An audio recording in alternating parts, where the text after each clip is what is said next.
Well, Jim, what's your thoughts on tonight's game? I suppose you look at the balance of the game, the draw we'll take, especially going down to 10 men so early in the second half. But if I'm going to be honest, the game should have been out of sight first half with 2 or 3 really good chances with big exit going through, and it was their finishing kind of let us down tonight. We've done desperately hard to get into those positions, and it was just the final bit sort of let us down in the first half. But on the balance of the game, like I say, down to 10 men for the majority of the second half, it's a well-earned point.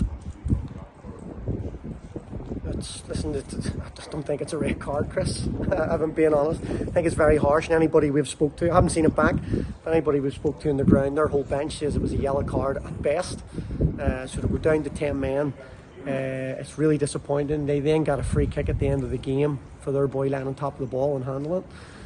And then when we go and ask questions at the end of the game, he sends Stefan off. And all we're doing is asking questions, and he's telling us to go and watch it back and won't actually discuss or comment to us as to why or what his reasoning behind it was, other than go and watch it back. And it's very, very frustrating that when we're asking questions, we're getting told just go and watch the video back.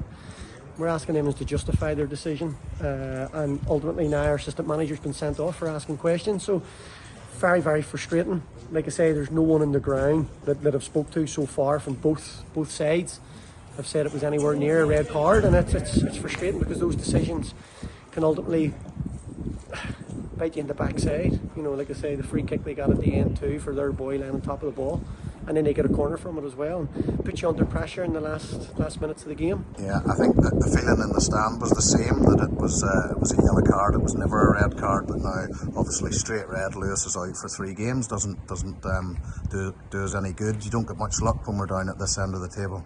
No, it doesn't, and that's what I'm saying. Now we pay the penalty of Lewis missing 3 games for a sending off that wasn't, like I say, I haven't seen it back, but according to anybody in the ground so far, they've said it was far from a red card. And if he's going to give red cards out like that, unfortunately it'll be 10 men for most teams each week, because it's from what I've seen live viewing, it's not a red card. I'll be proven wrong obviously if I see the video back and it's anything different, but extremely frustrating on the end of it. Like I say, a point away from home, clean sheet. It was important that if we weren't going to win the game, especially get down to 10 men, that we didn't lose it. And I thought defensively our players were outstanding tonight, and a special mention to the back 3 and Sean for the heroics, because it was a really, really difficult pitch tonight for play to both teams for trying to play on it. The boys were slipping all over the place at times, and credit to both sides for putting on a performance.